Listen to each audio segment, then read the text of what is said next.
Bismillahirrahmanirrahim. Assalamualaikum warahmatullahi wabarakatuh. Semangat pagi. Pada kesempatan kali ini kita akan membahas pertemuan kita keempat ya, terkait dengan relational database. Adapun tujuan pembelajaran pada kesempatan kita kali ini, yang pertama adalah nanti saudara diharapkan setelah mengikuti materi ini mampu menjelaskan ya pentingnya dan manfaat dari database. Apa sih yang membedakan konsep database dengan file base gitu ya? Kalau selama ini kita memahami atau kita sering mempraktekkan membuat banyak file gitu ya yang tidak terkait satu dengan yang lain. Bagaimana ketika ada konsep database? Kemudian yang kedua, kita akan saudara setelah mengikuti materi ini mampu menjelaskan sistem database, mulai dari logical view, physical view, scheme, data dictionary, dan lain sebagainya. Kemudian yang ketiga, setelah mengikuti materi ini saudara mampu menggambarkan atau nanti kita coba praktekkan ya ilustrasi secara sederhana. Kalau tadinya saya mau mempraktekkan menggunakan Microsoft Access ya, cuman teman-teman kebanyakan student Office-nya student ya, sehingga nanti kita menggunakan Excel saja ya. Bagaimana kita memahami atau mampu mempraktekkan ya, tidak hanya mampu memahami tapi mampu mempraktekkan menghubungkan antar tabel dan membuat query sehingga menjadi database untuk kita hasilkan report. Nanti kita akan menggunakan pivot table saja ya. Untuk pembahasan yang pertama yaitu terkait dengan pengertian database ya. Apa ya sebenarnya dimaksud dengan database itu ya? Jadi di bukunya Romney ya, ini acuan kita untuk pembelajaran kita pada kesempatan kali ini. Database itu adalah ini, bisa dilihat di sini ya, coordinates information. Jadi informasi yang terkoordinasi gitu ya sebenarnya ya. Ya. Nah, informasi yang terkoordinasi ini dihasilkan dari ini sebenarnya, related group of file gitu ya. Jadi ada beberapa file ya, data ya, tabel gitu yang kita hubungkan gitu ya. Ya, sehingga membentuk nantinya bisa menghasilkan informasi. Kita bisa olah query dan menghasilkan informasi ya. Yang itu kita lakukan secara efisien dan sentralistik ya, tersentral gitu ya.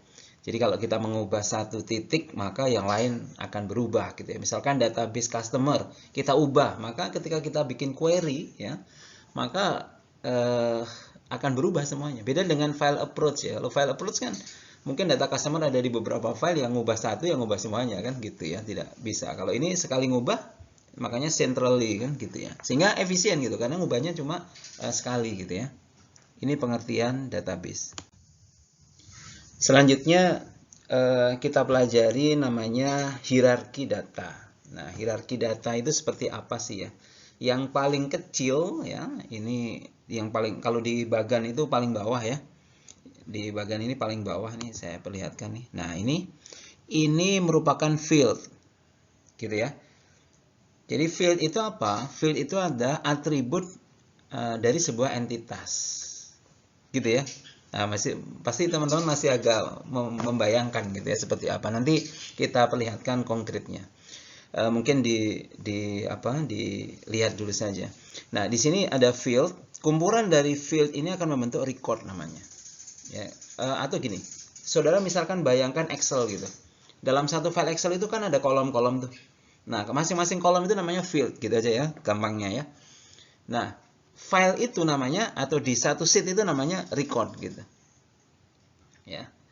Ya, jadi kan kalau Excel itu kan ada sheet ya. Nah, satu sheet itu kan ada, tadi saya salah menyampaikan ya, satu sheet itu namanya data gitu. Nah, data atau record gitu ya. Nah, masing-masing kolom itu namanya field ya, akan membentuk record gitu ya. Kemudian record ini kalau banyak ya artinya sheet-sheetnya banyak akan bentuk file. Nah, paham ya? Bisa difahami ya. Nah, kalau file ini kita gabungkan ya dengan file yang lain, itu namanya database gitu, maksudnya begitu. Jadi ada namanya misalkan file customers, ada file sales, dan seterusnya ya. Sehingga akan membentuk database. Manfaat dari sistem database itu apa? Ini ada beberapa manfaat ya. Kalau kita menggunakan database approach ya dibandingkan dengan file approach ya. Tadi sempat saya singgung di depan ya. Kalau kita menggunakan file maka kalau kita mengubah satu titik harus mengubah file yang lain gitu ya. Kalau ada data file yang sama di file yang lain kan seperti itu. Nah, coba kita lebih detail lagi ya, kira-kira manfaatnya apa saja sih secara rinci gitu ya. Yang pertama, itu terkait dengan integrasi data atau data integration. Ya. Jadi, kalau kita menggunakan database, maka file itu akan terintegrasi ke dalam sebuah sistem, ya sistem database tadi. Jadi, sistem data gitu ya. Jadi, karena saling terkoneksi gitu. Makanya nanti kita belajar ya bagaimana membuat model hubungan antar tabel gitu ya. Nanti kita akan praktekkan. Jadi terintegrasi, saling terhubung. Kemudian yang kedua, data sharing. Ya. Jadi kalau kita modelnya adalah database, maka data di satu tempat itu mudah di-sharing ke orang lain gitu ya. Tentu saja yang penggunanya harus diotorisasi terlebih dahulu ya. Dia di level mana bisa mengakses kan gitu. Jadi mudah untuk di-share gitu ya kalau ada di database gitu. Kemudian yang ketiga, mengurangi atau meminimize ya. Kalau menghilangkan tidak bisa ya. Meminimize paling tidak data redundancy. Ya, redundant data. Jadi misalkan kalau pakai file approach kan nama customer ada di satu file, di file yang lain juga ada nama customer, itu namanya redundant. Dan mungkin juga ada data inkonsistensi ya. Jadi misalkan namanya Andi gitu, pakai I. Yang lain Andi pakai Y. Nah, beda itu. Ya, atau Andi PH, Andi P Hamzah. Ah, beda. Andi P. Ah, udah beda lagi itu. Ya, saya mencontohkan nama saya aja ya. Jadi itu akan ada inkonsistensi data karena file approach gitu. Kalau database approach cukup satu saja file yang kita ubah, maka otomatis nanti ketika kita membuat query itu akan menghasilkan data yang valid ya. Kemudian independensi data ya, independensi data. Jadi data itu terpisah dengan aplikasi atau program gitu ya. Jadi kalau selama ini kalau kita pakai Excel itu berarti data sama rumus kan sama. Tapi kalau kita sudah modelkan menjadi database, maka data dengan inputan itu data dengan program itu akan berbeda. Jadi mungkin banyak program yang kita buat untuk mengakses data itu gitu ya. Jadi data itu menjadi independen gitu. Kemudian yang kelima yaitu cross functional analysis. Jadi kalau kita bicara satu bagian gitu, maka dulu kita hanya bicara di bagian itu saja data itu bisa diolah gitu. Tapi sekarang menjadi various organizational department. Jadi departemen-departemen yang di dalam organisasi itu yang banyak itu dengan sangat mudah digabungkan gitu ya. Ya, jadi data itu mudah banget digabungkan. Jadi dalam satu perusahaan itu mudah untuk menggabungkan data-data itu. Kemudian yang berikutnya, data mudah diakses untuk pelaporan dan untuk membuat analisis cross fungsional. Nah, sekarang coba kita pahami antara pengguna database dan desainer database ya. Jadi selama ini kadang kita melihat atau mendengar gitu ya, ada ketidaksinkronan antara desainer dengan pengguna gitu ya. Apa yang dibutuhkan, informasi apa yang dibutuhkan oleh pengguna, tapi ternyata sama desainernya diterjemahkan secara salah gitu ya, atau tidak tepat gitu, misalkan seperti itu. Nah, mungkin kita perlu pahami ya masing-masing karakteristik ya dari pengguna dan desainer itu. Jadi kalau kita lihat pengguna itu kita namakan juga dengan external level dari database. Ya, jadi kalau sudut pandang pengguna itu sifatnya adalah logical view. Jadi pandangan yang logis gitu ya. Hubungan antar data itu seperti apa gitu ya. Sehingga informasi apa yang bisa dihasilkan gitu.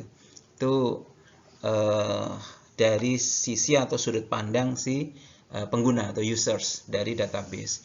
Sedangkan designer ya atau internal level itu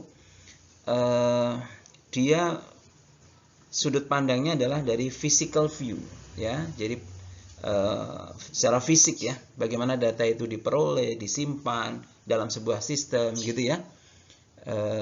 Tapi apa yang dibutuhkan itu harus disinkronkan gitu, sehingga perancang atau desainer itu database ya, desainer database itu harus memahami kebutuhan ya user needs ya, pada level konseptual ya dari database itu ya, sehingga ketika dia mau memperoleh data itu kemudian disimpan, itu nanti bisa menghasilkan informasi yang dibutuhkan oleh pengguna. Berikut adalah skema ya dari database. Yang pertama adalah conceptual level. Nah, ini kita bicara wide view-nya dari organisasi gitu ya. Kemudian yang kedua external level. Berarti ini user view ya, user view. Jadi individual user view.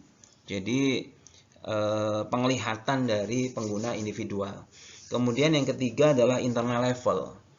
Nah, ini low level view. Jadi level yang paling rendah. Kita akan bahas satu persatu ya. Nah, ini adalah gambaran struktur logika database ya. Di sini bisa dilihat ya, yang paling bawah ini adalah internal level. Ya, internal level itu kita bicara data storage gitu ya, bagaimana data diperoleh dan disimpan. Nah, ini ada namanya catatan inventory, ada namanya catatan jurnal gitu. Itu namanya internal level. Kemudian naik menjadi conceptual level. Nah, di conceptual level ini terdiri dari beberapa file tuh. Jadi ada file inventory, ada file sales, ada file customers, ada cash receive gitu ya. Ini namanya conceptual level gitu ya. Kemudian naik lagi, ini namanya external level. Kalau external level itu berarti apa namanya, kira-kira report apa yang dibutuhkan oleh pengguna atau informasi apa yang dibutuhkan oleh pengguna. Misalkan apa namanya, terkait dengan grafik, terkait dengan rekap gitu ya. Nah, itu yang dihasilkan dari conceptual level. Conceptual level hubungan antar file ya. Ini secara konseptual. Berikutnya adalah database design atau desain database ya.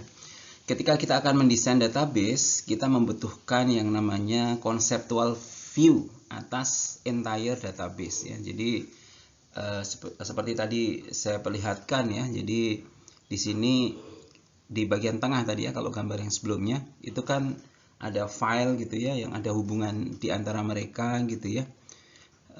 Itu namanya conceptual view gitu ya. Jadi dalam mendesain database kita membutuhkan yang namanya conceptual view gitu.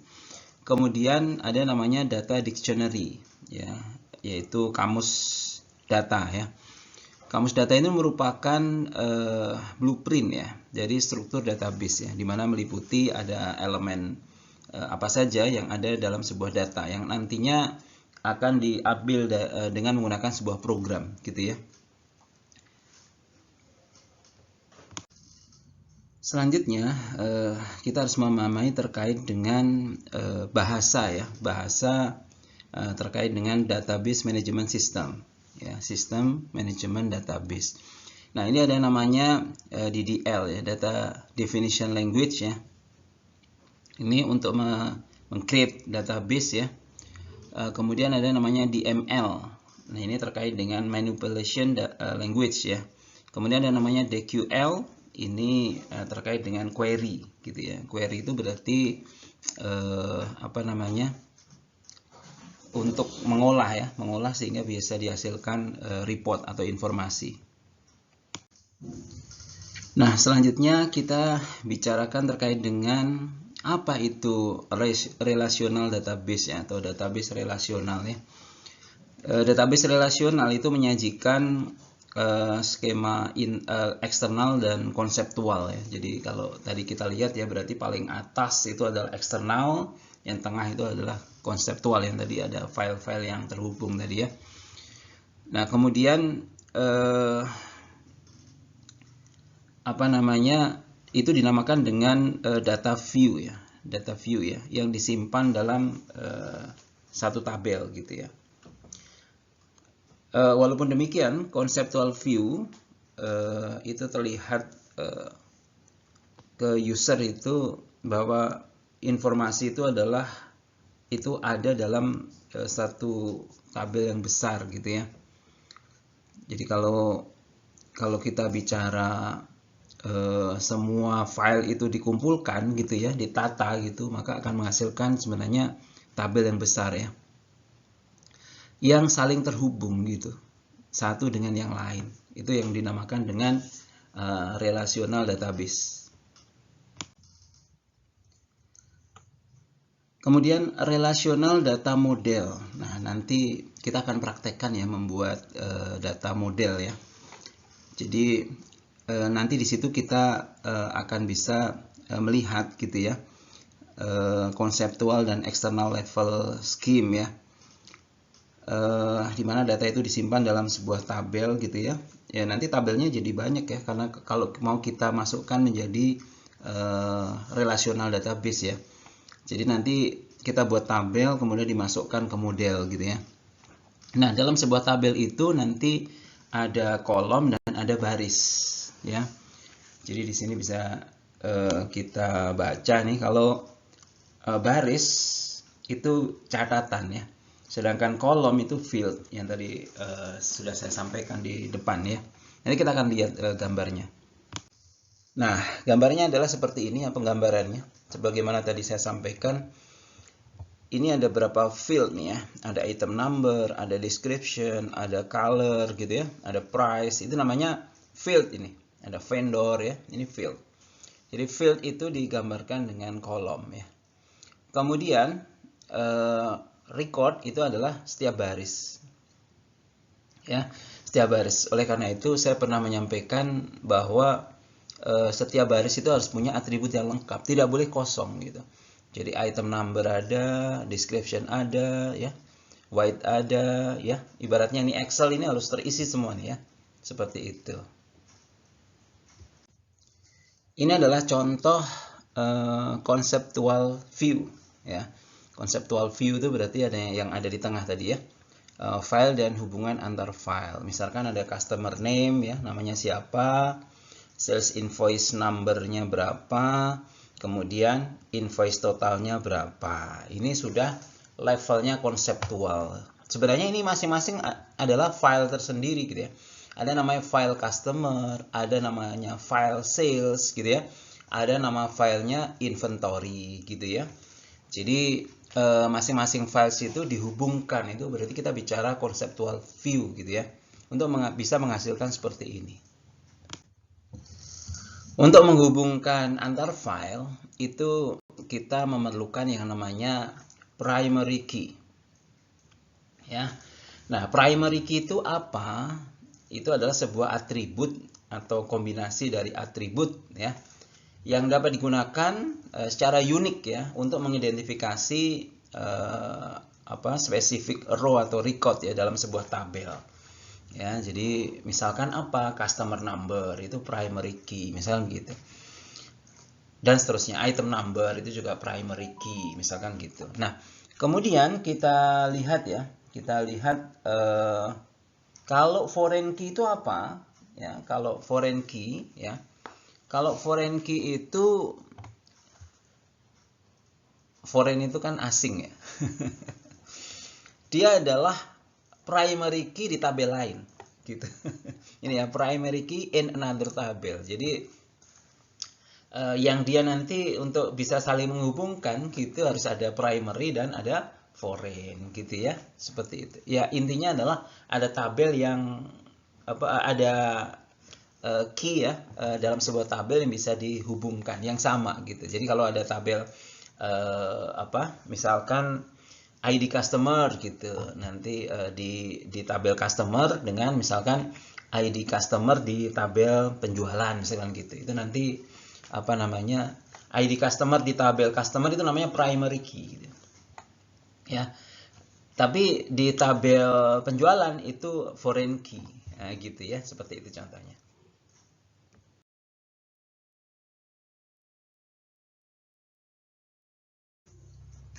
Nah, ini adalah gambar yang menyajikan apa yang tadi saya sampaikan sebelumnya ya. Ini kan ada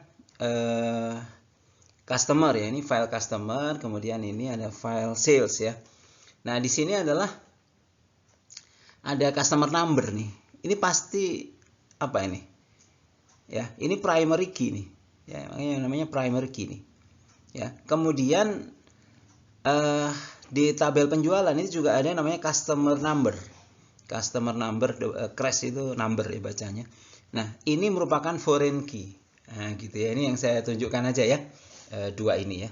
Seperti itu. Muncul pertanyaan ya, mengapa sih kita harus membuat hubungan antar tabel gitu ya? Kenapa kita harus membuat hubungan itu gitu ya? Nah, ini ada beberapa alasan ya. Kalau kita apa namanya, menggunakan file approach gitu ya, banyak tabel tapi tabelnya itu tidak apa namanya, tidak saling terhubung gitu, maka kita akan mengalami beberapa masalah nih ya. Yang pertama adalah update anomali ya, kemudian insert anomali dan delete anomali. Padahal ketika proses pengolahan data, tiga hal ini menjadi krusial ya. Saya akan jelaskan di slide berikutnya. Masalah yang pertama yaitu update anomali. Ini anomali ketika update gitu ya. Nah, misalkan kita mau mengupdate alamat ya, alamat dari customer.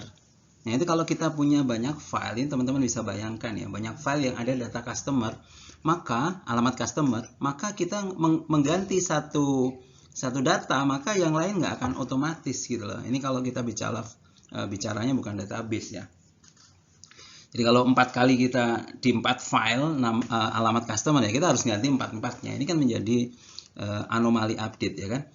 Kemudian yang kedua, anomali insert. Jadi kalau kita mau menginsert gitu ya, terkait misalkan dengan penjualan, ini bisa kita baca nih ya. Kalau misalkan filenya itu jadi satu ya, nama customer, penjualannya di mana gitu ya.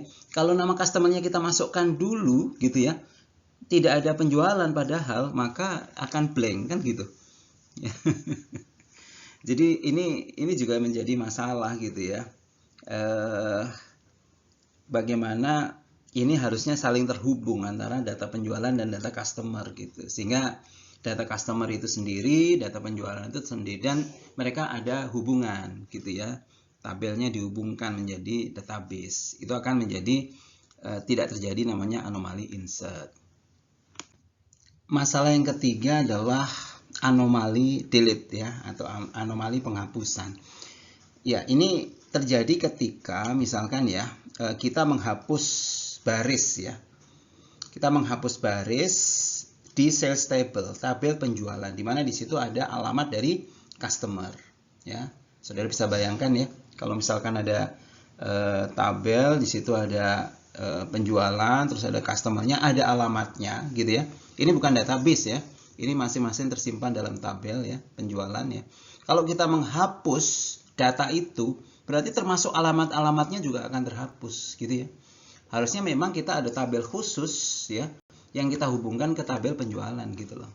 Itulah konsep database. Dengan tidak seperti itu, maka delete anomali ini akan terjadi gitu. Di slide ini kita disajikan untuk kita bisa memahami ya, rules dalam mendesain database relasional ya. Di sini ada beberapa rules ya. Yang pertama adalah terkait dengan bahwa setiap kolom dalam sebuah baris must be a single value. Jadi harus satu value ya, satu nilai gitu. Kemudian primary key itu tidak boleh kosong. Jadi kalau di sini misalkan apa nih, sales invoice, nggak boleh kosong nih. Ya, harus ada isinya. Kalau ini 0 kan memang karena untuk tambahan data berikutnya ya. Nah, kemudian yang namanya foreign key itu tidak kosong gitu ya. Misalkan di sini customer number gitu ya. Ya. Terus kemudian yang perlu kita pahami bahwa yang namanya primary key itu tergambar sebagai atribut yang lain gitu. Jadi primary key-nya apa nih misalkan? Sales invoice. Berarti sales invoice itu tanggal berapa, siapa tenaga penjual, jualnya ke siapa gitu ya. Jadi primary key ya itu diidentifikasikan dengan all attributes in the table gitu. Itu must describe characteristic of the object identified by primary key. Jadi seperti itu ya. Jadi ini menggambarkan primary key gitu. Nah, kalau rules ini ya ada 4 ini ya. Ini dijalankan, maka tidak akan terjadi 3 hal tadi. Apa tadi? Update anomali, insert anomali, dan delete anomali. Itu tidak akan terjadi kalau kita mengikuti rules dalam membuat desain relational database. Setelah kita membuat relational database, maka kita dapat melakukan query. Query itu apa? Query itu langkah yang kita lakukan untuk membuat sebuah report atau informasi yang spesifik gitu ya. Informasi yang spesifik dengan lintas antar tabel gitu loh. Jadi datanya lintas tabel gitu. Misalkan contoh nih, what are the invoice ya. Berapa invoice ya, apa saja invoice ya, mohon maaf, apa saja invoice customer bernama Dieng ya, Dieng ya, dan siapa salespersonnya atas invoice tersebut. Nah, kita ketika ditanya seperti ini, maka kita harus membuat query dari berbagai tabel tadi. Langkah-langkah untuk kita membuat data relationship sampai dengan membuat query, nanti coba kita praktekkan ya menggunakan Excel saja ya. Sebenarnya saya dulu pernah menyampaikan menggunakan ini ya di kelas yang dulu ya. Itu saya menyampaikannya menggunakan Access ya. Cuman memang mahasiswa biasanya di komputernya kan kalau student ya, Office-nya itu tidak ada akses, sehingga kita menggunakan Excel saja ya. Nah, ini nanti langkah-langkahnya kita akan lakukan ya. Nanti saya buatkan paparan tersendiri ya untuk bagaimana kita menghubungkan gitu ya. Langsung nanti saya buatkan video tutorial lah ya untuk ilustrasi ini ya. Jadi ini nanti kita tutorialkan untuk ilustrasi, jadi tidak di slide ini, tapi langsung saya buka Excel, nanti akan saya sampaikan. Tapi gambaran langkah-langkahnya saya akan sampaikan terlebih dahulu supaya nanti alur, terus kemudian apa yang mau kita capai ya dari proses pembelajaran mendesain relasi database ini, menghasilkan query apa, itu nanti kita akan pahami bersama. Nah, ini di contoh yang pertama, ini customer ya, tabel customer dengan sales ini dihubungkan. Nanti query-nya kita akan menghasilkan report seperti ini, sales invoice, sales person, dan customer name gitu. Nanti kunci jawabannya ini ya. Jadi kalau kita berhasil membuat query itu, kunci jawabannya ini gitu ya. Kemudian query yang kedua nih. Jadi nanti saya sudah menyiapkan di Google Site kita bahan untuk latihan ilustrasi gitu ya. Filenya formatnya Excel. Nanti di folder latihan nanti bisa dilihat ya. Latihan database relasional gitu nanti. Nah, di sini kita querykan misalkan juga sales ya dengan customer dengan apa namanya? Ini ada dua ya. Sales dengan customer itu akan menghasilkan ini hasilnya, gitu ya. Kemudian ada lagi inventory, sales, dan sales akan menghasilkan ini jawabannya, gitu ya. Terus kemudian ada juga ini dikaitkan nanti membuat ini ya. Nanti pertanyaannya saya akan sampaikan juga di situ. Jadi nanti setiap sheet itu nanti teman-teman tolong kerjakan gitu ya. Pertanyaannya apa? Kerjakan membuat query itu gitu. Tapi pertama-tama langkahnya membuat seperti ini dulu ya. Database relasional, baru membuat query-nya, hasilnya seperti apa untuk memenuhi yang pertama. Kita query yang kedua untuk memenuhi yang kedua, query yang ketiga, query yang keempat gitu ya. Seingat saya ada 4 nih. query. Ini query answer-nya. Nah, ini harus seperti ini ya jawabannya. Tidak persis, tapi informasi yang biasa dihasilkan sudah terjawab. Ya, ada 5 ya. Nah, ini namanya praktik ilustrasi database relasional menggunakan MS Excel. Ini file yang saya bagikan di Google Site ya, silahkan unduh dan coba dipraktekkan untuk ilustrasi di Google Site. Jadi nanti mendengarkan video tutorial ya, sambil tapi file ini diunduh dulu, kemudian dipraktekkan gitu, dipraktekkan step by stepnya diikuti sehingga bisa menjawab pertanyaan. Ini adalah filenya, kemudian di sebelah kanan nanti saya mungkin akan tambah 4 atau 5 sheet ya, yang tadi sesuai dengan pertanyaannya tadi ya. Ya, sama jawabannya saya taruh di situ juga ya. Jadi nanti silahkan dilakukan di situ dan dicocokkan. Gitu maksud saya seperti itu. Ini pertanyaannya.